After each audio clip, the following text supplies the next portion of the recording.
Episode 176-1980. Bab 1976 Pemisahan. Masih perlu diedit, maaf, puing-puing. Ketakutan dan ketidakpastian saat ini sedang melanda seluruh alam dewa. Penghapusan Mobile yang berbiaya tinggi sama sekali tidak menyegarkan atau membawa kedamaian dalam pikiran siapapun. Kata, abis khususnya menjangkau setiap sudut alam dewa dan menyebabkan kepanikan besar seperti wabah yang tak terhentikan.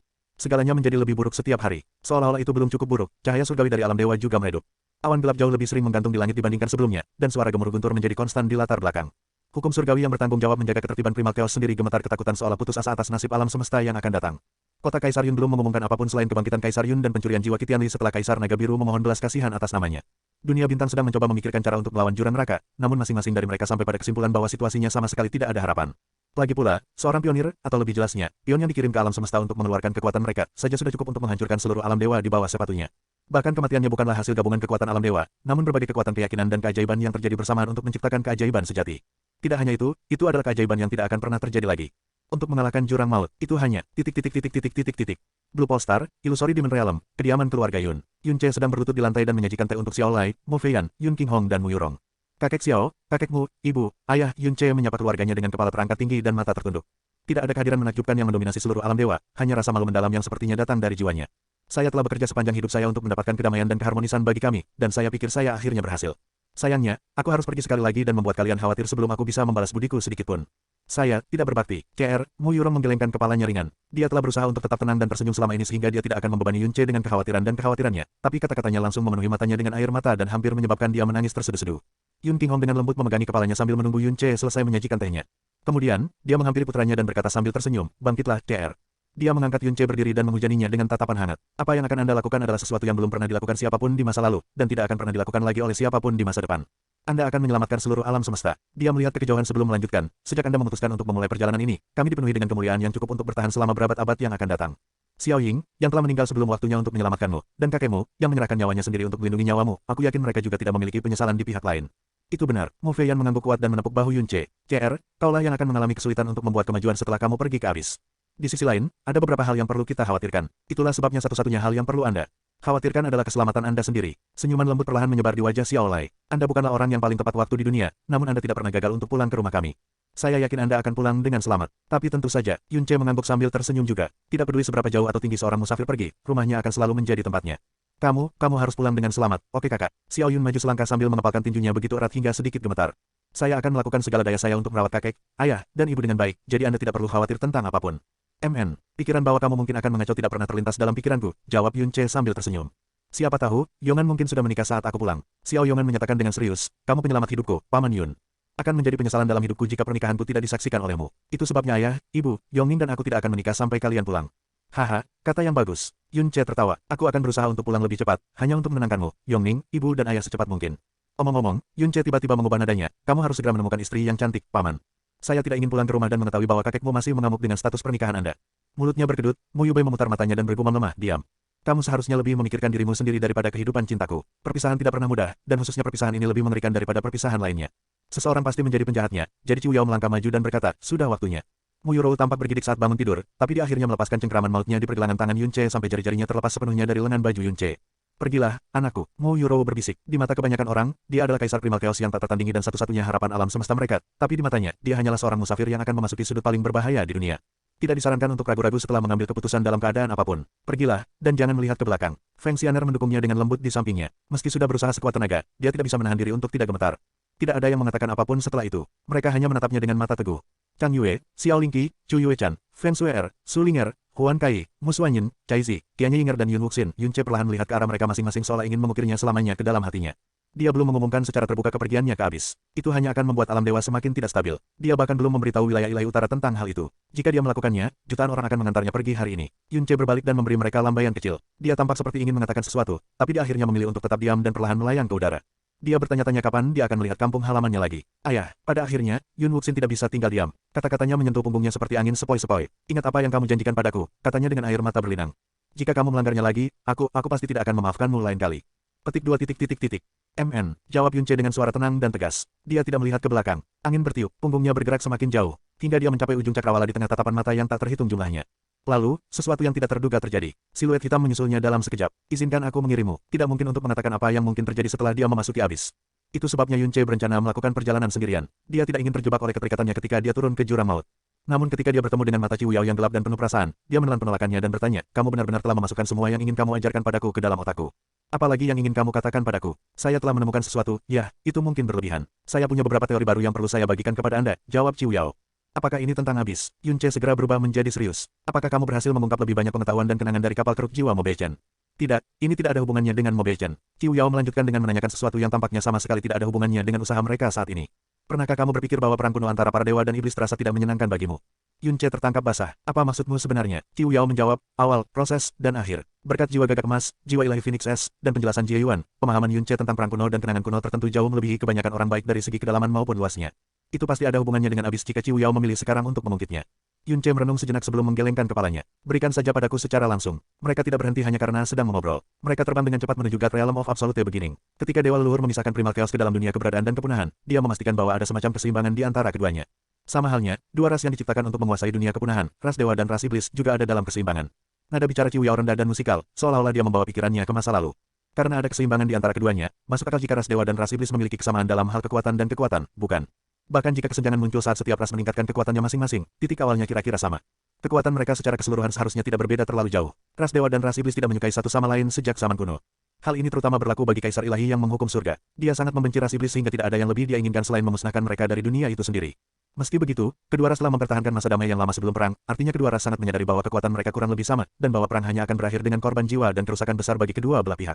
Petik 2. Alis Yun Che tiba-tiba terangkat. Itu karena dia akhirnya menyadari apa maksud Ciu Yao. Jika ras dewa dan ras iblis memiliki kekuatan yang serupa, jika keseimbangan kekuatannya kurang lebih seimbang, lalu mengapa ras iblis menderita kekalahan yang begitu mengerikan selama perang?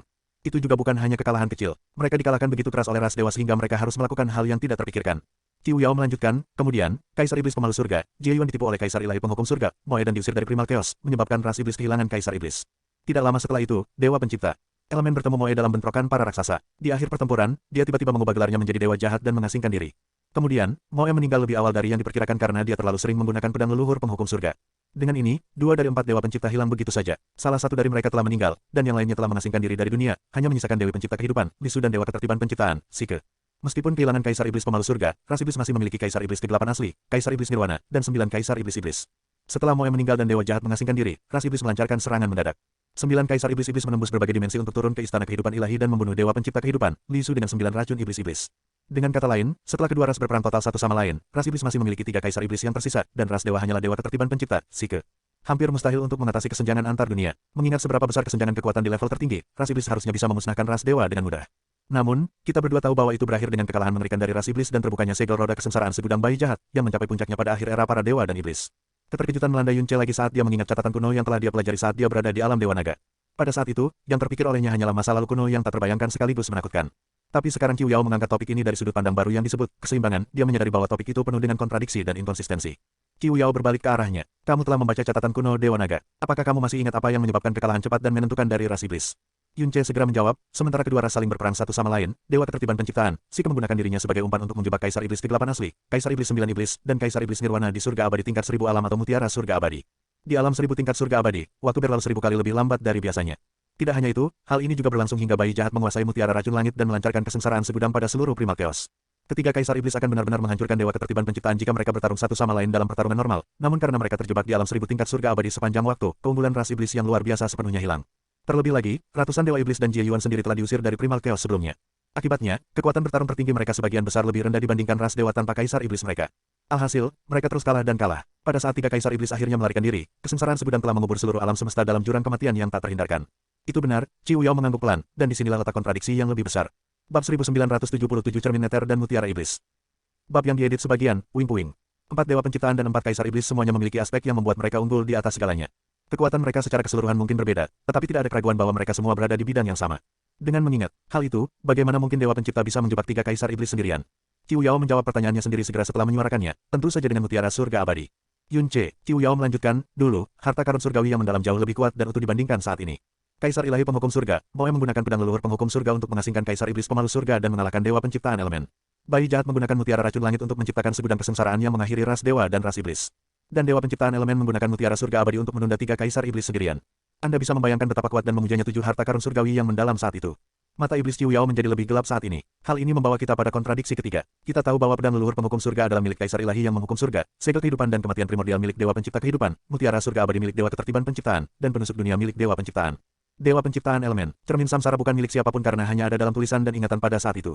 Terakhir, roda kesengsaraan bayi jahat disegel oleh ras iblis, dan mutiara racun langit milik Kaisar Iblis Pemalu Surga. Dari 7 harta karun surgawi yang mendalam, ras dewa memiliki 4, dan ras iblis hanya memiliki 2. Mereka sebenarnya adalah 2 harta karun surgawi yang mendalam di belakang ras dewa. Ini jelas tidak memenuhi keseimbangan yang telah diperjuangkan oleh dewa leluhur ketika dia menciptakan 2 ras dan 7 harta karun surgawi yang mendalam. Tidak mungkin kedua ras bisa mempertahankan perdamaian dalam jangka waktu lama sebelum perang. Yun Ce tiba-tiba mengerti apa yang ingin dikatakan Qiu Yao. Maksudmu ras iblis kuno memiliki artefak iblis yang tidak sebanding dengan 7 harta karun surgawi yang mendalam, tapi cukup untuk menutupi kekurangan mereka dalam hal itu. Itu benar, Qiu Yao mengangguk pelan. 2 artefak iblis. Mereka harus memiliki setidaknya 2 artefak iblis untuk menyeimbangkan skala kekuatan dalam hal artefak. Selain itu, kemungkinan besar mereka adalah artefak iblis spasial yang kuat dan artefak iblis waktu. Kekuatan suci pedang leluhur penghukum surga adalah antitesis dari kekuatan penghancur roda bayi jahat kesengsaraan segudang, dan keabadian segel kehidupan dan kematian primordial adalah antitesis dari racun mematikan mutiara racun langit. Karena ras dewa memiliki artefak spasial terhebat, penusuk dunia, dan artefak waktu terhebat, mutiara surga abadi, masuk akal jika ras iblis juga memiliki artefak iblis yang sesuai. Saat ini, Yun Ce menurutkan kening di wajahnya. Kebingungannya jauh melampaui keheranannya beberapa waktu lalu. Dari sudut pandang, keseimbangan, ide Anda cukup logis. Namun era tersebut sudah jauh berlalu sehingga tidak ada spekulasi, betapapun masuk akalnya, yang dapat dianggap serius. Tapi karena kamu mengungkitnya sekarang, itu berarti, Yun Ce menyatakan, kamu harus memiliki bukti tidak langsung untuk mendukung teorimu. Qiu Yao mengangguk setuju. Pada hari aku menyampaikan kenangan hidupku kepadamu dan mengalami gejolak besar di lautan jiwaku, jiwa Kaisar Iblis Nirwana juga mengalami kerusakan yang cukup parah. Untung saja, hal itu membangkitkan ingatan kuno yang seharusnya sudah hilang sejak lama. Ratu Iblis menempelkan jarinya ke dahi Yun Ce, dan suara kuno yang penuh kesedihan dan keputusasaan segera bergema di lautan jiwanya. Jika kita tidak kehilangan Nether Mirror dan Devil Pearl, hasilnya tidak akan seperti ini. Karena itu berasal dari jiwa Kaisar Iblis Nirwana, itu pasti suara Kaisar Iblis sendiri. Siapa yang mengira bahwa Kaisar Iblis tertinggi bisa melolong menyakitkan dan putus asa? Cermin Nether, dan mutiara iblis, Yun Ce mengulangi nama-nama itu dengan keterkejutan yang jelas di matanya. Berbicara tentang Nether Mirror, apa yang mengingatkanmu pada hal itu? Qiu Yao bertanya. Yun Ce sudah tahu jawabannya bahkan sebelum dia menanyakan pertanyaan itu. Itu hanya cermin hitam aneh yang memungkinkan Mo Beichen menembus jurang maut dan muncul di Primal Chaos. Mungkinkah? Yun Ce menatap tatapan Qiu Yao. Kemungkinan besar, jawab Qiu Yao lembut. Di zaman kuno, bahkan artefak spasial terkuat di alam semesta, World Piercer, tidak mampu menembus abis. Meskipun undang-undangnya telah berubah secara drastis, undang-undang tata ruangnya masih jauh lebih besar dari apa yang kita bayangkan. Selama seminggu terakhir, saya berulang kali bertanya kepada Mei Yin tentang batasan Absolute World Piercer di alam semesta saat ini. Kami juga telah melakukan perjalanan ke God Realm of Absolute Beginning dan mencoba menembus ruang di bawah Abyss of Nothingness menggunakan World Piercer. Hasil yang kami peroleh adalah ini. Qiu Yao menghela nafas kecil. World Piercer sekarang mampu mengganggu hukum Abyss, tapi dibutuhkan setidaknya ratusan ribu tahun pemulihan untuk menembus sisi lain. Tidak termasuk World Piercer, artefak spasial paling kuat di alam semesta kita adalah Great Void Cauldron. Namun, Great Void Cauldron sama sekali tidak mampu membengkokkan ruang Abyss of Nothingness bahkan pada output maksimum. Di sisi lain, Raja Neraka mampu mengumpulkan kekuatan dewa sejati untuk mengisi ulang cermin tak dikenalnya. Dia juga mampu melakukan percobaan setiap 50 tahun. Dengan mengingat hal itu, kemungkinan besar cermin yang dipegangnya adalah cermin Nether yang disesali Kaisar Iblis Nirvana. Itu pasti artefak iblis spasial yang hampir setingkat dengan penindik dunia di zaman kuno. Spekulasi Qiu Yao sangat berani dan fantastis. Dia mungkin satu-satunya di seluruh Primal Chaos yang bisa menyusun spekulasi menakjubkan melalui potongan informasi yang tak terhitung jumlahnya. Jika kita tidak kehilangan Nether Mirror dan Devil Pearl, keadaan tidak akan seperti ini. Hilang. Untuk waktu yang lama, Yun Ce tenggelam dalam pikirannya. Dengan asumsi spekulasi Qiu Yao mendekati kebenaran, mungkinkah Raja Neraka benar-benar? Qiu Yao melanjutkan, raungan putus asa yang kami dengar dengan jelas terjadi setelah Kaisar Iblis Nirwana akhirnya lolos dari alam surga abadi tingkat 1000, namun disambut oleh pemandangan mengerikan dari segudang kesengsaraan yang membunuh semua orang dan segalanya. Dengan asumsi aku tidak terlalu salah menafsirkan kata-katanya, dia mengatakan bahwa dia dan rekan-rekan Kaisar Iblisnya tidak akan terjebak oleh mutiara surga abadi jika mereka memiliki cermin Nether dan mutiara iblis. Itu juga berarti cermin Nether dan mutiara iblis cukup kuat untuk melawan kekuatan mutiara surga abadi, salah satu dari 7 harta karun surgawi yang mendalam. Kerutan di dahi Yun Ce semakin dalam saat dia bergumam, dia tidak mengatakan artefak itu rusak atau hancur, dia mengatakan artefak itu hilang, tapi bagaimana mungkin? Bagaimana Anda bisa kehilangan artefak yang begitu penting sehingga dapat menentukan nasib ras Anda? Selain itu, tidak ada catatan kuno yang menyebutkan Nether Mirror atau mutiara iblis sama sekali. Sederhana sekali, kata Qiu Yao, dengan asumsi bahwa cermin Nether dan mutiara iblis benar-benar cukup kuat untuk melawan harta karun surgawi, pentingnya mereka bagi ras iblis tidak dapat diremehkan. Dalam hal ini, mudah untuk membayangkan apa yang mungkin dilakukan para penguasa ras iblis setelah kehilangan mereka akan melakukan segala daya mereka untuk menyembunyikan fakta ini. Mengapa? Karena hal itu akan menyebabkan keresahan di antara ras iblis dan sebaliknya menggoda ras dewa untuk berperang. Juga, kami dapat berspekulasi bahwa mereka telah kehilangan kedua artefak tersebut secara permanen. Secara khusus, kita dapat berspekulasi bahwa mereka telah dijatuhkan ke dalam jurang maut. Jika mereka salah menaruh artefak setelah pertempuran yang sangat melelahkan atau semacamnya, mereka selalu dapat mengambilnya kembali nanti.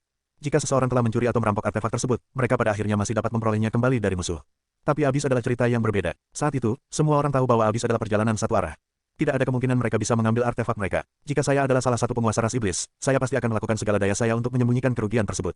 Kemudian, saya akan bekerja terus-menerus untuk menghilangkan keberadaan artefak tersebut tanpa terlihat secara terang-terangan. Tidak banyak catatan kuno yang bertahan hingga zaman sekarang, dan sebagian besar berfokus pada 7 harta karun surgawi yang mendalam. Kalau mempertimbangkan semuanya, bukan hal yang aneh jika Nether Mirror dan Devil Pearl benar-benar hilang dari sejarah. Apa yang tidak diungkapkan oleh Qiu Yao adalah bahwa hal itu masih tidak biasa. Tidak peduli seberapa keras keempat Kaisar Iblis berusaha menghilangkan Nether Mirror dan keberadaan Mutiara Iblis, mereka tetaplah artefak yang hampir menyaingi kekuatan harta karun surgawi yang mendalam. Namun, mereka dihapuskan secara menyeluruh dari catatan sejarah sehingga tidak ada seorang pun di masa sekarang yang tahu bahwa mereka ada sampai jiwa Kaisar Iblis Nirwana menyerahkan ingatan kuno itu.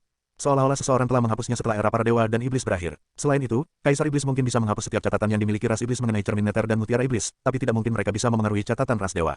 Namun ada satu dewa yang berpotensi menghapus catatan di pihak ras dewa. Dewalah yang membereskan kekacauan semua orang setelah perang, dewa terakhir yang mati sebelum era tak bertuhan dimulai. Dewa sesat, Nisuan. Qiu Yao tidak terlalu lama memikirkan teori ini. Itu terlalu aneh. Tidak peduli bagaimana dia berhipotesis, dia tidak bisa membayangkan alasan mengapa dewa jahat melakukan ini. Mengenai bagaimana Nether Mirror dan Mutiara Iblis hilang, Qiu Yao menggelengkan kepalanya. Saya telah mempertimbangkan banyak kemungkinan dan memeriksa sejumlah besar catatan kuno untuk memverifikasinya, tetapi saya tidak dapat menemukan sedikit pun informasi.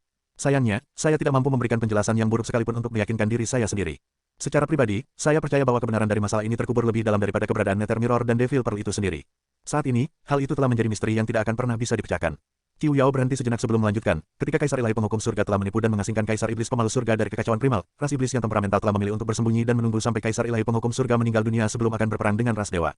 Tindakan mereka tidak sesuai dengan temperamen yang dijelaskan dalam catatan kuno. Namun, hilangnya Nether Mirror dan Devil Pearl dengan sempurna menjelaskan perilaku ini.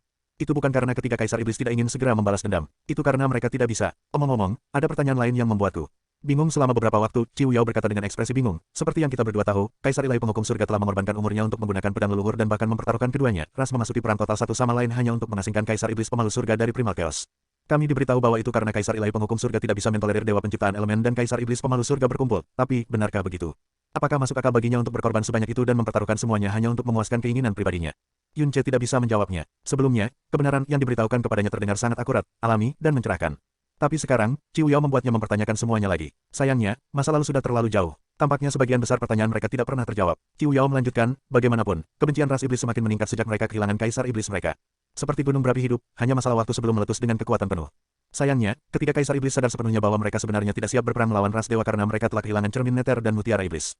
Jadi, mereka tidak punya pilihan selain menenangkan orang-orangnya sebaik mungkin sambil menunggu waktu yang tepat untuk muncul. Kemudian, Dewa Jahat mengasingkan diri, dan Moe meninggal setelah mencapai akhir masa hidupnya, yang berarti bahwa ras dewa tidak memiliki siapapun yang tersisa untuk menggunakan pedang leluhur. Ini adalah kesempatan yang mereka tunggu-tunggu, dan iblis ras tidak menunggu untuk melepaskan seluruh kekuatan kemarahan mereka. Dewa Pencipta Kehidupan, Lisu disergap dan dibunuh dengan cara diracuni, hanya menyisakan Dewa Ketertiban Penciptaan.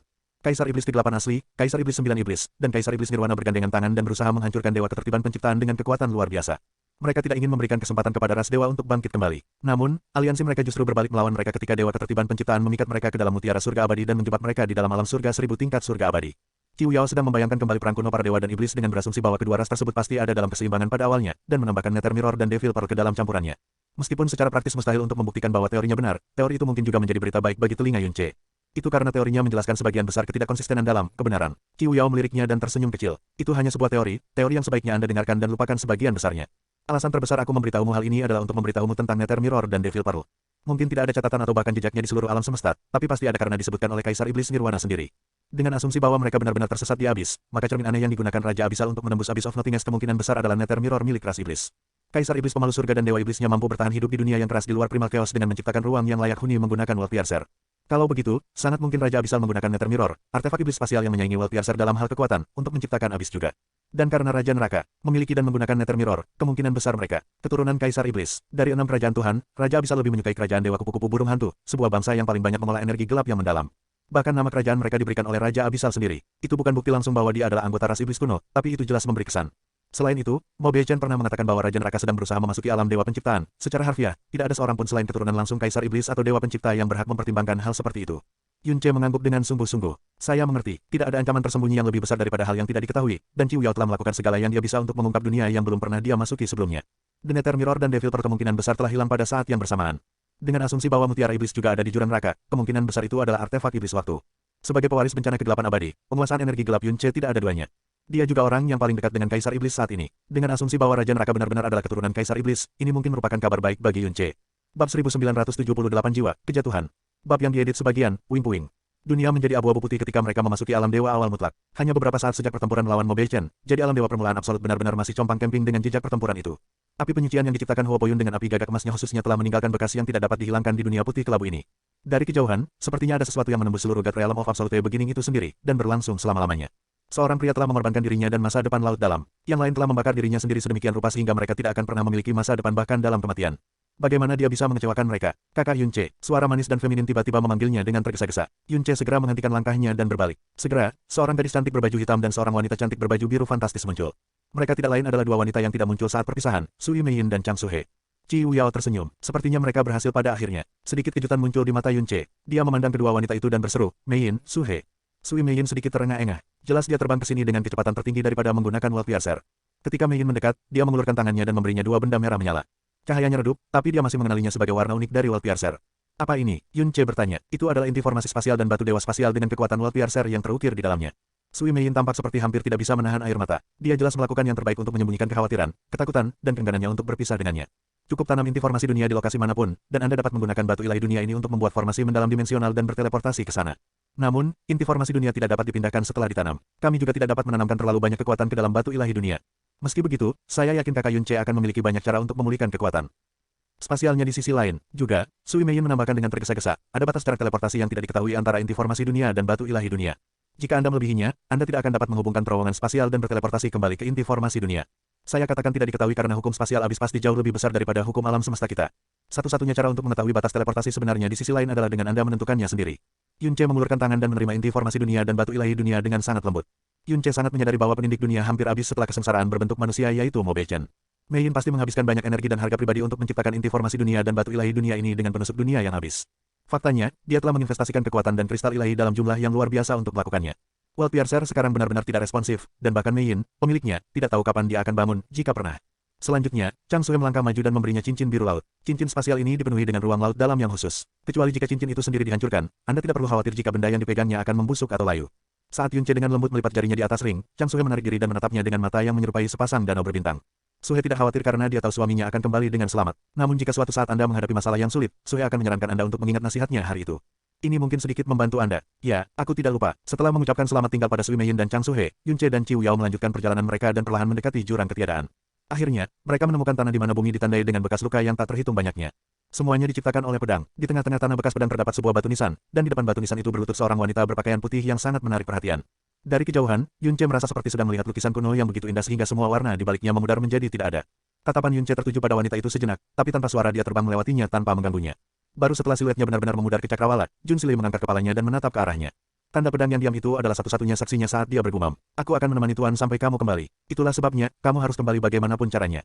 Jurang ketiadaan. Setelah periode mutasi yang sangat lama, jurang maut yang dulunya memakan segalanya dan mengubah segala sesuatu menjadi tiada kini telah berubah menjadi satu-satunya jalur yang menghubungkan dua alam semesta terpisah. Aku menyerahkan segalanya padamu. Berdiri di tepi jurang, mata Yunce perlahan berubah menjadi gelap dan keruh saat dia memeriksa ruang kosong di bawah kakinya. Tunjukkan kebajikan terbesar pada alam roh kayu dan beritahu dunia tentang pengorbanan Heling. Ini adalah kehormatan yang layak diterima oleh ras roh kayu. Qiu Yao berjanji, tidak ada apapun di sisi ini yang perlu kamu khawatirkan. Bagus, dan aku juga akan menepati ketiga janjiku padamu. Yunce perlahan menurunkan pandangannya. Saya pergi sekarang. Dia mencondongkan tubuh ke depan. Dia hampir jatuh ke dalam lubang menganga yang tampak seperti mulut dewa iblis ketika tiba-tiba dia merasakan kehangatan dan kelembutan. Menekannya dari belakang, Qiu Yao memeluknya dan perlahan meningkatkan cengkramannya. Yunce berhenti mencondongkan tubuh ke depan dan menghela napas perlahan. Tak satu pun dari mereka mengucapkan sepatah kata pun karena itu tidak perlu. Qiu Yao perlahan mengangkat lengannya dan mulai membelai wajah Yunce. Ujung jarinya menyentuh wajahnya seolah-olah dia sedang mencoba mengukirnya untuk terakhir kalinya ke dalam hatinya. Dia menyentuh bibirnya, hidungnya, matanya, dan akhirnya dahinya. Tiba-tiba, sesuatu yang hitam muncul dari belakang pupil Qiu Yao. Dalam sekejap, matanya menjadi hitam dan tak berdasar seperti jurang abadi itu sendiri. Mata Yunce yang setengah tertutup tiba-tiba terbuka lebar. Anda, tapi hanya itu yang bisa dia lakukan. Tupakan menggerakkan satu otot pun, kata-katanya telah terpotong paksa di tenggorokannya. Itu karena Nirvana Devi Soul milik Qiu Yao perlahan memasuki lautan jiwanya. Dia segera mengetahui apa yang sedang direncanakan Qiu Yao. Dia tidak menginginkan apapun selain menghentikannya, tetapi bukan saja dia tidak berani melawan, dia harus tetap diam dan menekan kekacauan di lautan jiwanya sekarang. Itu karena perlawanan apapun dari pihaknya berpotensi merusak akar jiwa Qiu Yao. Satu-satunya cara dia bisa melindunginya adalah dengan menerima hadiahnya tanpa perlawanan apapun. Saat ini, dia benar-benar bisa merasakan jiwa Kaisar Iblis Nirwana dengan jiwanya. Perlahan-lahan diekstraksi dari jiwa Qiu Yao dan dimasukkan ke dalam lautan jiwanya. 10%, 20%, 50%, 70%. Bibir Yunce bergetar tak terkendali seolah dia hendak berteriak pada Ratu Iblis, tapi tetap saja dia tidak berhenti. Wajahnya memelintir karena rasa sakit yang luar biasa. Baru setelah Qiu Yao memasukkan 80% jiwa Kaisar Iblis Nirwana ke dalam lautan jiwa Yunce, dia akhirnya berhenti. Ketika cahaya jahat di mata Qiu Yao tiba-tiba berhenti, Yunce berputar seperti kilat dan menangkap Qiu Yao sebelum dia pingsan. Saat dia melakukan itu, Qiu Yao menyesuaikan wajahnya dalam sekejap sehingga Yunce tidak melihat rasa sakitnya. Tidak ada yang bisa menyembunyikan kulit pucatnya. Apakah Anda tidak waras? Yunce menggeram padanya. Jiwa Kaisar Iblis Nirwana, tanpa berlebihan, adalah harta terbesar Qiu Yao. Itulah alasan dia akhirnya menjadi Ratu Iblis dan inti dari keberadaannya. Namun, dia telah mentransfer 80% inti itu kepadanya. Petik 2. Lama kemudian, Qiu Yao akhirnya berhasil mengumpulkan kekuatan untuk melepaskan diri dari pelukan Yunce. Sambil memberinya senyuman menggoda yang menusuknya lebih dalam dari pisau paling tajam di dunia, dia berkata, saya memiliki Suan Yin, Qian Ying, Yan Wu dan yang lainnya. Mereka akan baik-baik saja tanpa kekuatanku, apalagi aku belum memberimu segalanya. Tetapi kamu tidak akan memiliki siapapun yang dapat diandalkan di pihak lain, dan keselamatan serta tugasmu layak untuk dikorbankan. Cahaya jahat di matanya masih ada, tapi jauh lebih redup dari sebelumnya. Yun Ce membuka mulutnya, tapi pada akhirnya, dia tidak memerintahkannya untuk mengambil kembali jiwa Kaisar Iblis Nirwana miliknya. Itu karena dia tahu bahwa tidak ada seorang pun yang bisa mengubah pikirannya setelah dia mengambil keputusan. Qiu Yao melanjutkan, aku satu-satunya yang diakui oleh jiwa Kaisar Iblis Nirwana di dunia ini, dan itu tidak cocok dengan jiwamu. Itu sebabnya kamu tidak akan bisa menggunakannya. Namun, itu dipotong dan dipindahkan kepadamu atas kemauanku sendiri, jadi itu tidak akan memberimu masalah apapun, sampai kamu memicunya. Apa yang akan terjadi ketika aku memicunya? Yun Ce bertanya. Ia akan seperti dewa iblis yang terbangun dari tidurnya, Qiu Yao menjelaskan. Dengan sederhana namun singkat, namun, Anda hanya dapat memicunya satu kali. Itu mungkin, pertunjukan kemarahan terakhir Kaisar Iblis Nirwana di dunia ini. Yun Ce terkejut. Qiu Yao pada dasarnya mengatakan bahwa jiwa Kaisar Iblis Nirwana akan hilang selamanya jika dia memicunya. Serangan balik jiwa satu kali yang terdiri dari 80% jiwa Kaisar Iblis Nirwana, bahkan Qiu Yao sendiri tidak tahu betapa kuatnya itu. Petik 2 titik titik titik. Sangat baik, Yun Ce mengangguk dengan sungguh-sungguh. Saya berjanji tidak akan menempatkan diri saya dalam bahaya sehingga saya terpaksa melakukan hal yang tidak terpikirkan. Aku berjanji akan mengembalikan jiwa Kaisar Iblis Nirwana kepadamu apa adanya. Sambil tersenyum, Qiu Yao menggelengkan kepalanya tapi tidak mengatakan apapun. Baik ekspresi maupun matanya mengatakan bahwa keselamatannya setara dengan 10.000 jiwa Kaisar Iblis Nirwana. Kamu harus pergi sekarang. Qiu Yao meletakkan tangannya di bahu Yun Ce. Semakin cepat kamu pergi, semakin cepat kamu sampai di rumah, benarkan? Kamu adalah pria yang aku pilih. Bukan takdirmu untuk berakhir di sini. Dia mendorong, dan dia jatuh ke dalam jurang maut. Qiu Yao menghilang dari matanya, dan segala warna di dunia bersamanya. Dia jatuh ke dunia bawah. Hanya butuh sekejap kabut putih keabu-abuan menelan siluetnya. Bahkan auranya pun hilang tanpa bekas. Saat Yun Ce menghilang dari dunianya, Qiu Yao merasa seolah-olah seseorang telah mencungkil hatinya dan jatuh berdiri. Tidak lama kemudian, matanya akhirnya kembali fokus. Semua orang bertingkah seolah-olah mereka baik-baik saja, tapi kenyataannya tidak ada satupun yang baik-baik saja. Bahkan tidak sedikit pun, dia mungkin adalah Kaisar Yun yang tak tertandingi di dunia ini, namun di sisi lain, kesalahan langkah sekecil apapun berpotensi menghukumnya selamanya. Mereka bahkan tidak tahu apakah dia bisa selamat dari kejatuhan ke jurang maut. Beberapa jam kemudian, Qiu Yao akhirnya bangkit dan pergi. 9 penyihir sudah menunggunya di pintu masuk alam dewa awal mutlak. Sebagai wanita yang paling memahami Qiu Yao, mereka tahu lebih baik dari siapapun bahwa tanggung jawab seluruh alam semesta kini berada di tangan tuan mereka dan tuan mereka sendiri. Ekspresi Qiu Yao terlihat sama seperti biasanya. Para penyihir tidak menyangka bahwa jiwa Kaisar Iblis Nirwana miliknya baru saja mengalami kerusakan yang belum pernah terjadi sebelumnya. Tanpa membuang waktu sedikit pun, Qiu Yao memerintahkan, Chen Yi, beritahu Yan Wu dan Fan Daoqi untuk mengirim pasukan untuk mengamankan jurang ketiadaan. Tidak seorang pun, bahkan seekor lalat pun tidak boleh mendekatinya sampai Kaisar Yun kembali. Dan ingat, ini adalah masalah hidup dan mati Kaisar Yun. Saya tidak akan mentolerir satu kesalahan pun. Saat ini, Abyss tidak tahu tentang keadaan Primal Chaos saat ini. Ini adalah salah satu dari beberapa keuntungan besar yang dimiliki Yun Ce melawan Abyss. Tetapi jika seorang guru ilahi jatuh ke dalam jurang ketiadaan selama waktu ini, dan jika mereka cukup beruntung untuk mencapai sisi lain, ini mungkin kemungkinan yang sangat tidak mungkin, tapi itu adalah salah satu kemungkinan yang harus diwaspadai oleh Qiu Yao. Dengan mengingat hal itu, orang yang menjaga tempat ini hanya berasal dari wilayah ilahi utara. Ya yang mulia, Nan Huang Chanyi menanggapi dengan sungguh-sungguh. Ah, tapi jangan ganggu penguasa pedang kecil kami. Suara Qiu Yao sedikit melunak. Dia akan menjadi pelindungnya yang paling setia. Qing Ying, Lan Yan, Yu Wu. Qiu Yao mengalihkan pandangannya ke 3 penyihir lainnya. Mulai sekarang, kamu akan meninggalkan semua yang kamu lakukan dan kembali ke wilayah ilahi utara. Anda akan melakukan yang terbaik untuk menjelajahi alam bintang. Untuk mencari semua catatan zaman kuno. Saya ingin teks kuno, prasasti, tanda setan, semuanya. Tidak peduli betapa sepele atau tidak autentiknya hal itu. Ketiga penyihir itu tampak sangat terkejut. Ketika Qiu Yao menyebut nama mereka yakin bahwa tugas yang akan mereka terima adalah tugas yang paling penting. Mereka tidak dapat melihat betapa pentingnya menjelajahi dunia untuk mencari peninggalan dan catatan kuno.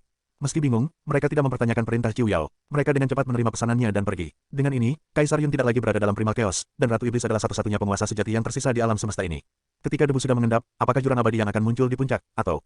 Bab 1979 Wu Qing. Bab yang diedit sebagian, Wing Puing. Dia terjatuh dengan cepat, tapi tidak ada suara. Kekuatan kepunahan menekannya dari semua sisi dan berusaha mengubah segalanya menjadi debu.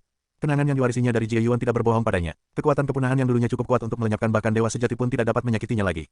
Dewa leluhur telah memisahkan kekuatan kepunahan dari kekuatan eksistensi ketika dia menciptakan alam semesta, namun kemerosotan hukumnya dan berlalunya waktu telah melemahkannya hingga tak terkira. Itu sebabnya kekuatan kepunahan tidak pernah menjadi perhatian Yun Ce. Tidak, dia khawatir dengan gaya tarik yang 1 miliar kali lebih kuat dari itu. Sejak dia jatuh ke dalam jurang ketiadaan, dia merasa seolah-olah tubuhnya 1 miliar kali lebih berat dari biasanya. Dia jatuh dengan kecepatan yang belum pernah dialami seumur hidupnya. Dia secara tidak sadar menyalurkan energinya yang dalam dan mencoba melawan, tetapi kekuatan yang praktis tak terkalahkan di Primal Chaos hanya bisa memperlambat penurunannya sedikit bahkan pada kekuatan maksimalnya. Dia benar-benar tidak bisa menghentikan kejatuhannya meskipun dia menginginkannya. Terlebih lagi, gaya tariknya sudah meningkat semakin lama dia terjatuh melalui jurang ketiadaan. Dia merasa seolah-olah dia sedang diseret ke dalam jurang hitam pekat yang tidak dapat kembali lagi oleh dewa iblis yang tak terhitung jumlahnya. Meskipun dia pernah mengalami hal ini sekali dari pecahan jiwa yang ditinggalkan Jie Yuan, tidak kalah menakutkannya merasakannya dengan darah dan dagingnya sendiri. Dia sangat sadar bahwa gaya tariknya pada akhirnya akan mencapai intensitas di mana bahkan Jie Yuan harus berhenti atau mengambil risiko tidak akan pernah kembali ke permukaan. Selama sejuta tahun, segala sesuatu yang jatuh ke dalam jurang ketiadaan baik yang hidup maupun yang tak hidup telah lenyap selamanya. Tidak pernah ada pengecualian. Sekarang, terungkap bahwa itu bukan karena kekuatan kepunahan. Itu karena gaya tarik yang tak tertahankan. Mungkin itu adalah sisa hukum yang telah ditetapkan oleh dewa leluhur untuk jurang neraka yang belum rusak seiring berjalannya waktu. Itulah mengapa hal itu tidak dapat dilawan bahkan oleh para dewa sejati yang bersembunyi di bawah. Seluruh tubuhnya sakit seperti ditusuk ribuan bilah. Dia harus meluangkan waktu sejenak untuk mengedarkan kekuatannya dan melindungi seluruh tubuhnya. Itu tidak ada cahaya, tidak ada suara, dan tidak ada artinya di jurang ketiadaan. Bahkan kesadarannya dan perjalanan waktu itu sendiri tampak kabur di ruang yang tak terlukiskan ini. Gaya tariknya masih meningkat pesat. Kekuatan kepunahan juga meningkat. Perlahan-lahan, vortisitas mulai muncul di ruang yang sudah kacau dan merobek tubuh Yun Ce tanpa henti. Belakangan, bahkan pusarannya telah lenyap sepenuhnya dan digantikan oleh ruang yang benar-benar musnah. Sejumlah fragmen spasial yang tak terbayangkan terdistorsi tanpa henti di Abyss of Nothingness, memusnahkan semua yang ada hingga kekekalan. Itu sangat menghancurkan sehingga siapapun yang berada di bawah alam Master Ilahi akan tercabik-cabik hanya dalam hitungan napas. Setiap inci tubuh Yun Ce terkoyak, sembuh, dan terkoyak lagi setiap detik ia terjatuh melalui jurang ketiadaan, namun pikirannya tetap tenang sempurna. Dia secara bertahap membuka lebih banyak gerbang dan menyalurkan energi yang lebih besar untuk melindungi dirinya dengan penghalang dewa jahat. Namun kekhawatiran yang mendalam tumbuh di hatinya. Kekuatan kepunahan, kekuatan penarik, dan badai spasial yang menghancurkan ini. Si Qingyue terluka parah ketika dia jatuh ke dalam jurang ketiadaan. Dia juga hampir kehabisan tenaga. Mungkinkah dia bisa selamat dari kejatuhan dalam kondisi seperti itu? Apa peluangnya? 10%, 1, atau dia tiba-tiba menggigit lidahnya dan mengusir pikiran-pikiran yang tidak perlu itu dari benaknya. Sambil menjaga dirinya tetap terjaga, dia terus meningkatkan keluaran energinya yang dalam hingga mencapai batas absolutnya. Pada catatan terkait, intensitas gaya tariknya benar-benar melebihi apa yang dia pikir mungkin terjadi dan lebih dari itu. Apapun gagasan yang mungkin dia miliki untuk menolaknya, sudah lama hilang dari benaknya. Ketika intensitas badai spasial terus meningkat, fragmen spasial juga berubah menjadi debu spasial yang mematikan. Yang mengejutkan, tidak juga, tapi tetap saja mengejutkan, kekuatan extinction lah yang tumbuh dengan sangat cepat. Perjalanan waktu benar-benar menjadi kabur pada saat ini. Mungkin sudah berjam-jam, berhari-hari, atau bahkan bertahun-tahun sejak dia memasuki jurang ketiadaan. Seluruh tubuhnya compang-camping, tetapi tidak ada darah karena manik-manik itu telah dimusnahkan bahkan sebelum sempat keluar dari lukanya. Organ dalamnya retak di berbagai tempat, dan jiwanya benar-benar bergejolak seperti laut saat ini. Tiba-tiba, dia merasakan bahaya yang mengerikan. Hal berikutnya yang dia tahu, rasa sakitnya meningkat puluhan kali lipat. Dia merasa seolah 1000 gilotin memotong tubuhnya menjadi beberapa bagian. Karena dia telah berusaha sekuat tenaga untuk tetap sadar sepanjang perjalanan, dia tahu bahwa dia telah ditarik ke dalam lubang hitam spasial. Yun Ce menutup matanya dan diam saja. Dia harus menghadapi seluruh abis sendirian untuk menyelamatkan kampung halamannya, dan ini hanyalah langkah pertama. Dia adalah kaisar alam semesta dan pewaris kekuatan dewa jahat dan kaisar iblis pemalu surga. Dialah satu-satunya harapan mereka. Itu sebabnya dia tidak bisa jatuh di sini. Dia tidak bisa. Dia mengaktifkan Hell Monarch dan menyalakan energinya yang dalam. Api hitam pekat langsung keluar dari pori-porinya. Meskipun dilindungi oleh api iblis, tubuhnya masih hampir terkoyak menjadi dua oleh lubang hitam spasial. Dia akhirnya terlempar keluar dari lubang hitam, tapi penderitaannya baru saja dimulai. Bahkan sebelum dia mengambil nafas, dia tersedot ke dalam lubang hitam spasial lainnya. Setiap kali dia tersedot dan terlempar keluar dari lubang hitam, dia seperti mengalami translokasi total. Bagaikan daun mati yang malangnya terbang ke dalam badai raksasa, jiwa dan raganya dirusak oleh lingkungan lagi, dan lagi. Akhirnya, setelah dia terlempar keluar dari lubang hitam yang tak berapa kali, dunianya menjadi kosong dan kesadarannya tenggelam sepenuhnya ke dalam kegelapan. Di ruang yang tidak diketahui, langit gelap keabu-abuan, dan kuil-kuil yang terletak di bawahnya bahkan lebih gelap. Setiap inci tempat itu dipenuhi penindasan dan kegelapan. Siapapun yang memasuki tempat ini pasti akan merasa seperti dewa iblis yang mencekik mereka dengan jari sedingin es sepanjang waktu. Bukan berarti siapapun mau atau bisa mendekati tempat ini. Bagaimanapun, itu adalah tempat tinggal para dewa. Tiba-tiba, sebuah suara mengganggu kesunyian. Itu lembut namun sangat jelas karena lingkungan yang menindas. Kemudian, pintu dan pembatas candi terbuka menampakkan siluet seorang wanita cantik. Namun itu hanya berlangsung sesaat. Penghalang itu segera ditutup setelahnya dan menenggelamkan dunia ke dalam kegelapan yang menindas. Seolah-olah kelegaan sementara tadi hanyalah mimpi. Tekanan yang tak terlukiskan membuat segalanya tetap tenang seperti kematian. Tidak ada udara atau bahkan elemen yang bergerak karenanya. Dalam lingkungan seperti ini, langkah kaki ringan wanita terdengar seperti hentakan hati, atau robekan jiwa. Wanita itu akhirnya berhenti. Dalam kegelapan, dia berlutut dan berkata, "Saya menyambut ibu." Berdengung, sebuah sudut ruang tiba-tiba terkoyak. Aura tak kasat mata mengalir entah dari mana dan turun dengan keras ke arah wanita itu. Wanita itu terlihat bergidik di bawah tekanan, tapi dia dengan cepat menguasai dirinya dan membiarkan aura menakutkan menyerang pembuluh darahnya yang dalam. Hah, suara dingin yang entah bagaimana menyebabkan ruang yang sudah gelap tenggelam lebih dalam ke dalam kegelapan menembus udara. Kamu akhirnya berhenti mengecewakanku. Faktanya, kemajuan Anda sedikit melampaui ekspektasi saya. Suara angku itu milik seorang wanita. Kata-katanya memuji, tapi nadanya dingin dan suaranya serak. Entah kenapa, setiap kata yang dia ucapkan terdengar seperti pisau beracun yang menusuk telinga dan jantung seseorang, dan berputar hingga yang ada hanyalah rasa sakit yang membutakan. Wanita di lantai itu membungkuk dalam-dalam. Tanpa ingatan, tidak berani mengecewakan ibu. Suara serak itu berkata lagi, "Kamu jauh lebih baik dari sampah itu, Wu Qing. Ada gunanya melumpuhkannya untukmu." Tiba-tiba, suaranya yang menakutkan berubah menjadi lebih gelap. Sudah hampir waktunya untuk melakukan perjalanan ke tanah suci lagi. Kamu tidak akan mengecewakanku saat kita bertemu sekantong tulang itu. Setiap kata yang diucapkannya meneteskan kebencian yang mendalam. Seolah-olah setiap makhluk hidup di dunia ini adalah musuh bebuyutannya. Kantong tulang, yang dia maksud adalah Raja Neraka sendiri. Dia adalah satu-satunya di seluruh abis yang berani memanggilnya seperti itu. "Ya, ibu," jawab wanita bernama Wui dengan patuh. Keenam kerajaan dewa telah menemukan pembawa dewa mereka, tapi 5 dari 7 di antaranya adalah laki-laki. Lebih buruk lagi, gadis dari Heavenbreaker itu hanyalah sampah tak berguna dengan esensi ilahi dan tidak ada yang lain. Betapa menyedihkan, sungguh menggelikan. Ingat ini, Wui, semua manusia di dunia ini termasuk sekantung tulang itu, Raja Neraka, adalah hewan ternak yang kotor. Ketika kamu sampai di tanah suci dan menemui kelima makhluk kecil itu, kamu harus menginjak mereka di bawah kakimu dan menunjukkan kepada mereka betapa tidak berharganya apa yang disebut sebagai gelar mereka. Jika kamu gagal, aku akan melemparkanmu ke dalam lubang dewa terkutuk untuk ditusuk oleh 10.000 tulang selama 1 abad. Wanita itu tetap tenang dan tenang meskipun ada ancaman berdarah. Lupakan rasa takut dan gentar, tidak ada sedikit pun kebencian dalam suaranya ketika dia berkata, "Tidak ada kejahatan yang lebih besar bagiku selain mengecewakan ibu. Aku akan menderita hukuman 10.000 kali lipat jika aku mengecewakanmu." Ditusuk dengan tulang di lubang dewa terkutuk adalah hukuman yang lebih buruk dari namanya, tapi wanita itu telah berjanji untuk menderita 10.000 kali jika dia mengecewakan ibu. Dia tegas sampai pada titik menyeramkan. Dia tampaknya benar-benar percaya bahwa mengecewakan ibu adalah kejahatan terbesar di alam semesta. Bagus, itu hanya satu kata, tapi itu benar-benar pujian tertinggi yang bisa diterima seseorang dari ibu. Hanya mereka yang kejam terhadap dirinya sendiri yang bisa kejam terhadap orang lain. Anda sudah lebih baik dari Wu Qing dalam hal ini. Lalu lagi, apa yang saya harapkan? Sampah akan selalu menjadi sampah. Huff, wanita itu setuju, sampah tidak boleh merusak suasana hati ibu. Wu Yi tampaknya tidak memiliki emosi apapun. Ibu, adalah satu-satunya keyakinannya di dunia ini. Kata yang bagus, itu akan menjadi tugasmu hari ini. Bunuh sampah itu dan singkirkan dia dari pandanganku. Perintahnya kejam dengan nada sadisme. Seolah-olah orang yang baru saja dia perintahkan untuk dibunuh bukanlah pembawa dewa yang telah dia rawat selama ribuan tahun, tapi tumpukan sampah yang bisa dimusnahkan kapan saja. Wu Yi meninggalkan kuil setelah itu. Ketika dia melangkah keluar dari pintu, seolah-olah dia telah memasuki dunia yang sama sekali berbeda. Dia perlahan berjalan di jalanan. Rambut dan pakaian hitamnya sederhana namun bersih. Langit kelabu tampak seperti akan runtuh kapan saja. Itu sangat menindas sehingga mengaburkan pikiran untuk melihatnya. Wu Yi saat ini sedang berjalan melalui wilayah dewa sejati, tapi rasanya lebih seperti tempat terkutuk. Setiap langkah yang diambilnya mendinginkan jiwa hingga ke inti. Di bawah aula rendah yang hancur, dua wanita tua dengan tanda hitam di wajah mereka membungkuk ke arah Wu Yi.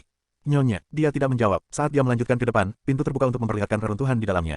Duduk di tengah kabut abu-abu adalah seorang wanita dengan rambut acak-acakan dan mata yang begitu redup hingga nyaris tanpa cahaya. Wajahnya pucat pasi ketika dia melihat ke atas. Dia tampak seputih mayat, tak terpikirkan betapa putus asa dan sakitnya dia hingga terlihat seperti ini. Sen Wu Yi. Wanita itu perlahan menggumamkan nama Wu Yi. Tidak ada rasa terkejut, tidak ada permohonan, atau bahkan kebencian dalam suaranya. Yang ada hanya rasa kebas yang menusuk hati. Dia masih hidup, tapi sepertinya dia sudah mati. Bang, pintu tertutup di belakang Wu Yi dan memutus segala sesuatu dari luar. Dia kemudian mengangkat tangan dan memanggil bola cahaya yang menerangi setiap sudut ruangan. Sen Wu Qing, saya telah mencapai terobosan lain, katanya sambil memandang rendah wanita yang mungkin sudah mati. Ini seharusnya menjadi bukti terakhir yang perlu kamu ketahui bahwa pilihan ibu sangatlah bijaksana. Sen Wu Qing menanggapinya dengan tawa dingin dan menyedihkan. Jadi bagaimana jika kamu 10.000 kali lebih baik dariku? Dia bisa saja melucuti statusku. Dia tidak perlu melumpuhkanku atau mempermalukanku seperti ini. Nama wanita itu adalah Sen Wu Qing, tapi tidak ada yang akan percaya jika mereka melihatnya sekarang. Sen Wu Qing adalah nama pembawa dewa kerajaan malam abadi Tuhan. Dia adalah putri ilahi dari kerajaan malam abadi Tuhan dan dewa sejati tertinggi di masa depan. Atau lebih tepatnya, dia pernah melakukannya. Saat ini, putri ilahi dari malam abadi adalah seorang wanita bernama Sen Wu Yi. Karena saingannya, ibu tidak hanya menghapus gelar Sen Wu Qing, dia bahkan menghancurkan kultivasinya, melumpuhkan tubuh bagian bawahnya, memutuskan setiap pembuluh darah dalam di tubuhnya, dan melemparkannya ke aula terbengkalai yang dipenuhi debu jurang. Dia ingin Wu Qing mati perlahan saat debu jurang menyiksanya. Hanya dalam satu malam, putri ilahi yang dijunjung semua orang telah berubah menjadi seorang cacat yang menunggu kematian untuk mengambil alih dirinya. Bab 1980 awan jatuh ke jurang. Bab yang diedit sebagian, puing-puing. Menanggapi kata-kata Sen Wu Qing, Sen Wu Yi hanya berkata, kaulah yang gagal memasuki alam kepunahan ilahi meskipun investasi ribuan tahun mengalir di pembuluh darahmu. Kamu adalah bahan tertawaan semua kerajaan. Kamu seharusnya tahu ini akan terjadi sejak kamu mengecewakan ibu dan menodai namanya, tapi bukan hanya itu yang kamu lakukan, bukan? Apa kamu benar-benar mengira ibu tidak menyadari hubungan rahasiamu dengan orang yang membuang-buang napas itu? Apapun yang terjadi, kamu harusnya bersyukur karena ibu tidak memusnahkan seluruh keluargamu. Sen Wu Qing butuh waktu lama sebelum dia bisa mengingat kembali dirinya sendiri. Ketika dia mendongak lagi, dia menatap mata Sen Wu Yi selama 1 tarikan napas, 2 tarikan napas, 3 tarikan napas, dan tetap saja dia tidak bisa melihat sedikit pun emosi di balik mata itu. Bagaimana bisa begitu mirip dengan mata yang paling dia takuti dan benci? Dia monster, bisik Sen Wu Qing. Hanya karena dia disakiti oleh seorang laki-laki, dia memutuskan bahwa semua laki-laki di dunia pastilah anjing. Hanya karena dia tidak akan pernah melihat terang lagi, dia memutuskan bahwa seluruh dunia pantas menerima kebenciannya. Jangan mengira kamu atau aku terbebas dari kebencian itu. Suaranya tiba-tiba berubah melengking dan kasar. Saya adalah putri ilahi yang dia pilih. Saya adalah ajudan terdekatnya, tapi hanya karena kamu muncul, aku dibuang seperti sampah. Pernahkah kamu menganggap bahwa hadiahku mungkin merupakan cerminan masa depanmu? Sen Wu Yi membalikkan tangannya, dan cahaya dalam di aula yang hancur segera meredup. Karena persepsi spiritual Sen Wu Qing hampir hilang pada saat ini, hilangnya penerangan merampas kemampuannya untuk menatap mata Sen Wu Yi. Aku berbeda denganmu, saya tidak memiliki kenangan dan masa lalu. Ibu adalah orang yang menyelamatkan hidupku dan memberiku kekuatanku. Dia juga orang yang membentuk pikiran dan takdirku. Semua yang kumiliki adalah hadiah dari ibu, dan rasa terima kasihku padanya juga tidak ternoda. Itulah sebabnya ibu tidak perlu khawatir akan kesetiaan dariku. Sama saja, aku tidak akan pernah bisa tidak setia kepada ibu. Ibu bisa menghancurkan semua yang kumiliki hari ini, dan aku hanya bisa melihatnya saat dia mengambil kembali rahmat yang telah dia berikan kepadaku. Saya tidak akan menyesal dan tidak mengeluh. Aku hanya akan menyalahkan diriku sendiri atas kegagalanku, dan menyesali ketidakmampuanku untuk membalas kebaikannya sedikit pun lagi. Sen Wu Qing tidak bergerak untuk waktu yang lama. Dia menatap Sen Wu Yi seperti sedang menatap boneka yang menyedihkan meskipun dia yang lebih menyedihkan di antara mereka berdua. Di sisi lain, Anda bahkan tidak bisa memenuhi nama Anda. Kamu benar-benar mengecewakan ibu. Mata Wu Yi sangat tenang. Suaranya tidak memiliki emosi yang seharusnya dimiliki manusia. Sungguh ironis bagaimana dia lebih menjadi Sen Wu Qing tanpa emosi daripada Sen Wu Qing sendiri. Jika bukan karena para pembawa dewa sulit ditemukan, kamu sudah lama kehilangan hak untuk melayani ibu. Apa yang Anda dapatkan hari ini adalah apa yang pantas Anda dapatkan. Cahaya dingin yang dalam tiba-tiba muncul di antara jari-jarinya. Niat membunuh yang mengerikan memenuhi ruangan dalam sekejap. Karena Sen Wu Qing lumpuh total, aura Sen Wu Yi sendiri hampir mengubah organ dalamnya menjadi lengket. Dia pingsan di tanah dan meringkuk menjadi bola. Hidupnya mulai memudar dengan cepat darinya. Hehehe, hahaha. Anehnya, Sen Wu Qing mulai tertawa meskipun dia hanya punya waktu beberapa detik untuk hidup. Tidak ada rasa takut, tidak ada kerinduan dalam suaranya. Yang ada hanya kesedihan dan rasa kasihan pada Sen Wu Yi. Sen Wu Yi, dia memanggil nama Wu Yi untuk terakhir kalinya. Saya telah melayani Sen Wu Yi-nya selama 1000 tahun. Aku jauh lebih tahu daripada kamu, wanita gila dan jahat macam apa dia sebenarnya. Aku tidak tahu apakah aku akan masuk surga atau neraka, tapi aku akan mengawasimu dari sisi lain. Aku tidak sabar untuk mengetahui bagaimana nasib akhirmu nanti. Hahaha. Untuk pertama kalinya, ketenangan Sen Wu Yi sedikit rusak. Alisnya berkerut karena tidak senang. Dia menegur, beraninya kamu memanggil ibu dengan namanya. Anda pantas mendapatkan 1.000.000 kematian. Cahaya dalam di telapak tangannya langsung meledak menjadi cahaya kehancuran tanpa ampun. Itu dengan mudah menghancurkan tubuh Sen Wu Qing dan sisa kekuatan hidupnya yang terakhir. Ketika dia menarik telapak tangannya dan berbalik, tubuh Shen Wuking yang compang camping telah hancur menjadi debu mayat yang halus. Itu dengan cepat menyatu dengan kabut abu-abu yang menembus aula yang ditinggalkan dan menghilang sepenuhnya. Pintu terbuka, dan Shen Wei perlahan melangkah melewati dua wanita tua yang menjaga di luar pintu masuk. Pintu kembali menutup di belakangnya sekali lagi. Tadinya saya akan meninggalkan jenazahnya untuk dibawa kembali ke keluarganya, tetapi karena dia berani tidak menghormati ibu, saya tidak punya pilihan selain mencerai-beraikannya seperti debu. Bawalah pesan ini kepada keluarga Shen Wuking, meskipun ia adalah pembawa esensi ilahi. Shen Wuking adalah seorang wanita yang tidak berguna dan bodoh yang tidak hanya merasa tidak berterima kasih atas kebaikan yang telah ditunjukkan ibu kepadanya, namun juga berani menentangnya. Sebagai hukuman, tubuh dan jiwanya dihancurkan dan dikubur dalam debu jurang, dan mereka, keluarga Shen Wuking, tidak lagi layak menerima rahmat ilahi dari ibu. Mereka punya waktu 24 jam untuk tersesat dari kerajaan malam abadi Tuhan. Mereka tidak akan pernah kembali. Jika mereka berani membangkang, mereka akan dimusnahkan hingga 9 generasi. Putri ilahi dari kerajaan Tuhan seharusnya setinggi bintang di langit. Tak seorang pun menyangka bahwa kematian seseorang akan begitu mudah dan tragis. Tidak seorang pun, kecuali itu adalah putri ilahi dari kerajaan malam abadi Tuhan. Cahaya yang bersinar di langit malam abadi tidak berbeda dengan cahaya di kerajaan Tuhan lainnya, namun rasanya seperti tidak ada cahaya sama sekali. Yang ada hanyalah tirai kegelapan abadi. Dan itulah mengapa dewa sejatinya diberi judul, Yanyi, malam menjijikan. Di dalam aula yang ditinggalkan, suara jiwa yang sangat lemah hingga hampir tak terlihat terdengar. Kakapan, saya minta maaf. Pada akhirnya, aku tidak bisa melarikan diri. Aku tidak akan pernah bisa menanggapi harapan dan harapanmu lagi. Tapi, saya tidak pernah menyesali keputusan saya, dan saya tidak akan pernah. Hanya ketika aku mengingat namamu, aku merasa seperti aku benar-benar hidup. Saya minta maaf. Dengan itu, suara sedih dan menyayat hati itu menghilang selamanya. Bumi itu tandus dan tandus. Langit sangat gelap sehingga sulit untuk melihat jauh. Angin menderu-deru merupakan ratapan abadi yang tidak akan pernah pudar. Bagi warga 4 wilayah ilahi, ini adalah pemandangan yang mungkin mereka temui dari waktu ke waktu. Tapi di dunia ini, itu adalah hal yang lumrah. Nama dunia ini adalah Abyss. Bencana yang disebut debu jurang terjadi di mana saja dan di mana saja di dunia ini. Ia terus-menerus memakan segala sesuatu yang ada baik yang hidup maupun yang tidak hidup seperti orang-orang di belahan dunia lain yang menghirup udara. Sekuntum rumput hijau, sekuntum bunga yang tidak perlu terlalu indah. Ini adalah keajaiban yang bisa dijalani orang-orang di dunia ini seumur hidup dan tidak pernah dilihatnya. Itu karena mereka hanya ada di kerajaan Tuhan dan tanah tertinggi yang dikenal sebagai tanah suci. Bagi mereka, hal normal di dunia ini adalah pembusukan, umur pendek, kematian, tulang layu, debu jurang, binatang buas jurang, dan hantu jurang. Suara, mendesing, angin menderu-deru begitu kencang seperti auman binatang buas di jurang. Hanya butuh sekejap lautan pasir menutupi langit. Ini adalah gurun tempat badai pasir yang dahsyat bisa terjadi kapan saja. Letaknya juga dekat dengan tepi kabut tak berujung, jadi binatang buas, sesuatu yang jauh lebih mengerikan daripada badai pasir, bisa muncul kapan saja. Akibatnya, sangat sedikit orang yang mengunjungi tempat ini, atau bahkan sama sekali. Namun hari ini bukanlah hari tanpa kehidupan. Dua sosok terlihat melayang di langit setelah badai pasir sedikit mereda. Mereka adalah seorang pria dan seorang wanita. Pria itu memiliki tubuh yang tinggi dan berotot. Ciri-cirinya kokoh dan matanya tajam. Separuh tubuhnya berlumuran darah, dan dia menyeret lengannya yang setengah tertekuk di depannya. Ada luka mengerikan yang membentang dari lengannya sampai ke tulang rusuk kirinya, dan jika dilihat lebih dekat akan terlihat bahwa luka itu mengeluarkan kabut abu-abu. Pria itu mengatupkan giginya sedikit, tapi selain itu dia tampak tidak terganggu. Dia terus menggunakan aura dalam kekuningan untuk menekan lukanya. Wanita di sebelahnya mengenakan jubah kuning angsa. Dia tampak sangat kecil dan lembut di samping pria itu. Wajahnya menakjubkan, dan dia memancarkan aura hebat yang hanya diremehkan oleh orang bodoh. Namun saat ini, matanya penuh kekhawatiran. Rambut panjangnya diikat ke belakang. Di bawah rambutnya ada jubah emas muda dengan pola berpotongan di atasnya. Cahaya kuning dalam yang beredar di seluruh pola dengan jelas menandai jubah itu sebagai benda pertahanan kuat yang dipenuhi energi dalam bumi tingkat tinggi. Kita akan mencapai ibu kota hanya dalam 9 jam lagi. Mata wanita itu terus tertuju pada luka pria itu. Kamu harus bertahan sampai saat itu tiba, kakak ke-9. Jangan khawatir, suster muda Lingsu. Meski terluka parah, mata pria itu tampak sekuat pedang yang berat. Ini hanyalah luka daging. Ini mungkin terlihat menakutkan, tapi sebenarnya tidak ada apa-apanya. Tapi, kekhawatiran di mata wanita itu tidak berkurang sedikit pun. Dia berbisik setelah ragu-ragu sejenak, saya khawatir ini akan memengaruhi kemampuan Anda untuk tampil di masa mendatang. Tidak akan, pria itu dengan paksa mengubah topik pembicaraan dengan jawaban tegas. Saya akui bahwa itu adalah pengalaman yang lebih mengerikan daripada yang saya perkirakan, tetapi keselamatan Anda sepadan dengan pengorbanannya. Kalau tidak, saya bisa mati ribuan kali dan masih belum bisa mengimbangi tuan atau sekte. Wanita itu menggelengkan kepalanya sebelum menggenggam lengan kanannya dengan lembut. Kamu tidak perlu bertindak sejauh ini untukku. Saya lebih suka jika Anda selalu mengutamakan keselamatan Anda, dan yang lainnya di urutan kedua. Bukan hanya saya saja yang berpikiran seperti ini. Dinasti Helian dan sekte sama-sama tahu bahwa keselamatan Anda jauh lebih penting daripada keselamatan saya. Itu sebabnya kamu tidak boleh membahayakan hidupmu seperti ini lagi. Jangan lupa bahwa kamu adalah Mo Changying. Anda adalah masa depan dan harapan dinasti Helian. Tapi Mo Changying menjawab dengan acuh tak acuh dengan nada yang tidak menerima teguran. Tidak ada yang lebih penting di dunia ini selain keselamatanmu. Helian Lingsu sudah menduga tanggapan ini, jadi dia tidak mengatakan apapun lagi dan membuang muka. Sambil menatap badai pasir yang tak berujung di depan mereka, dia berkata, kabar baiknya adalah kami tidak keluar dengan tangan kosong meskipun ada bahaya yang kami hadapi. Kabar buruknya adalah risikonya tidak sepadan, ya. Kedua tatapan mereka tertuju pada satu titik badai pasir pada saat yang bersamaan. Itu karena siluet muncul di balik badai pasir yang selalu berubah. Duo ini segera meningkatkan kewaspadaan dan memfokuskan persepsi spiritual mereka. Siluet itu dengan cepat mendapatkan kejelasan dalam penglihatan mereka. Itu adalah seorang pria berpakaian compang camping dan berlumuran darah. Luka Mo Changying cukup parah, tapi itu bahkan tidak terhitung sebagai goresan jika dibandingkan dengan luka pria ini.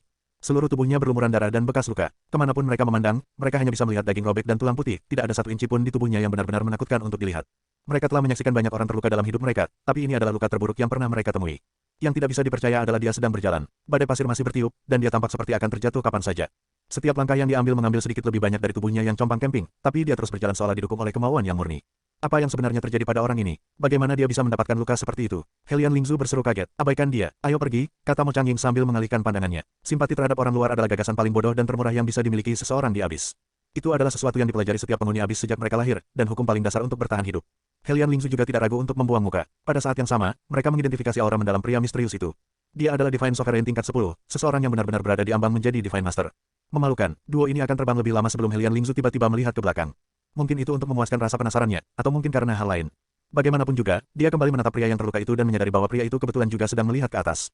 Mata mereka bertemu. Pada saat itu, dia merasa seperti ada yang menyengat jiwanya. Apa yang dia lihat bukanlah sepasang mata, melainkan sepasang danau berbintang dengan latar belakang kegelapan tak terbatas. Wajahnya berlumuran darah beku dan bekas luka yang menakutkan, dan secara objektif dia harus menjauh seolah-olah dia telah bertemu monster dalam mimpi buruknya. Namun, wajahnya yang seperti pedang dan matanya yang sepertinya menarik jiwanya. Bibir pria itu bergerak seolah sedang mencoba mengatakan sesuatu. Namun, kekuatannya melemah, dan matanya perlahan tertutup sebelum dia bisa melihat apapun. Satu langkah terakhir kemudian, dia perlahan jatuh ke depan dan menghantam tanah dengan suara keras, tidak bergerak. Siluetnya juga mulai menghilang dengan cepat di balik badai pasir yang semakin besar. Sekali lagi, Helian Lianzu merasa seperti ada yang menyengat jiwanya. Dia tiba-tiba berhenti dan bergumam dengan linglung. Kita harus kembali dan menyelamatkannya. Kita harus. Mo Changying terkejut dengan ledakannya. Sebelum dia menyadarinya, Helian Lianzu telah terbang kembali ke sisi pria yang terluka itu.